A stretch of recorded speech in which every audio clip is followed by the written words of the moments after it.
came on this day at a time when the threat of the COVID-19 pandemic endangers everyone, everywhere, and especially the most vulnerable. In the face of these challenges, world leaders need to recognize the vital importance of unity and solidarity. COVID-19 is exposing deep inequalities. We need to fight this pandemic of inequality through a new social contract for a new era. Only together can we fend off the common threat of COVID and recover better. As the United Nations marks its 75th anniversary in this fragile time, we reflect on the life and work of Nelson Mandela, who embodied the highest values of the United Nations and who took action and inspired change. Nelson Mandela is a day celebrated every year on July 18. The day is officially declared by the United Nations in 2009. Resolution in the General Assembly, and the first UN Mandela Day was held in July 18, 2010.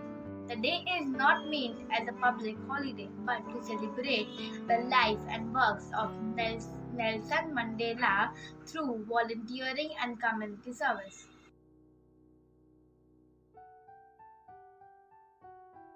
July 1918, to the Royal.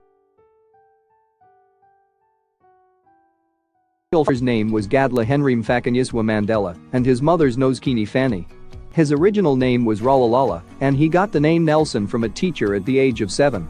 He was a hard-working student and would go on to become a law major at the University of Fort Hare and the University of Witwatersrand. Afterward, he became a lawyer in Johannesburg, during which he introduced himself to anti-colonial and African nationalist movements. This video present the life of Nelson Mandela as a social rights activist, politician and philanthropist. First years as an activist. In 1943, Mandela joined the ANC African National Congress Party and co-founded its Youth League in 1944. After the establishment of apartheid, a system that promoted white supremacy and suppression of black people, ANC's members, including Mandela, made it their life mission to overthrow this injustice. Mandela rose to the rank of president of the ANC's Transvaal branch, receiving widespread attention for his role in the 1952 Defiance Campaign and the 1955 Congress of the People.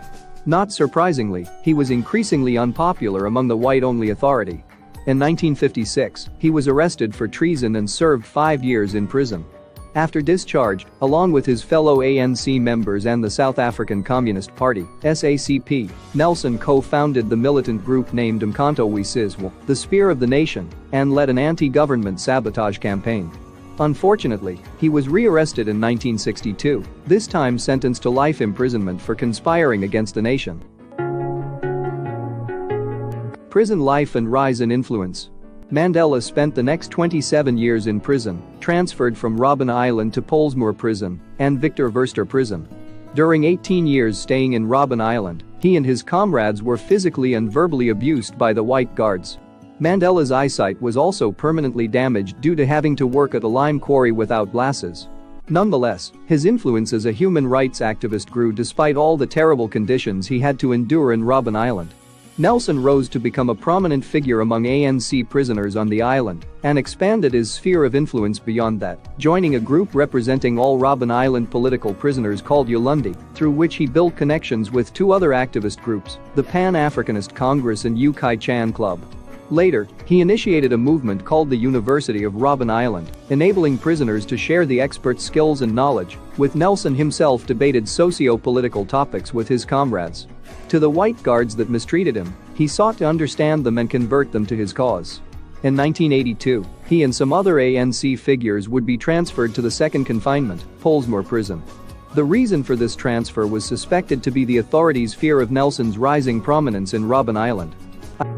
Presidency and later life.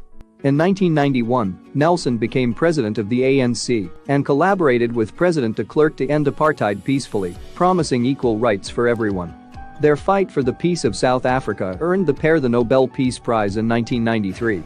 His tireless fighting for what's right eventually paid off in the 1994 general election, which granted equal rights for everyone. Their fight for the peace of South Africa earned the pair the Nobel Peace Prize in 1993. His tireless fighting for what's right eventually paid off in the 1994 general election, which granted the right to vote to all races in South Africa. The ANC won and Nelson Mandela became the first black president of the country. Now with a new role, Nelson Mandela continued his fight for black people's rights by issuing policies to improve the living standards and facilities of black South Africans, seeking to relieve them from the pain of decades under oppression. He extended his humanitarian policies to making South Africa a country of equality, regardless of race and color. In 1999, Nelson Mandela withdrew from politics. But while he lived a quiet life in his final years, he continued to be an icon of peace and equality worldwide. In the same year that he retired, Nelson founded the Nelson Mandela Foundation, an organization that is dedicated to upholding the principles of equality, freedom, and peace.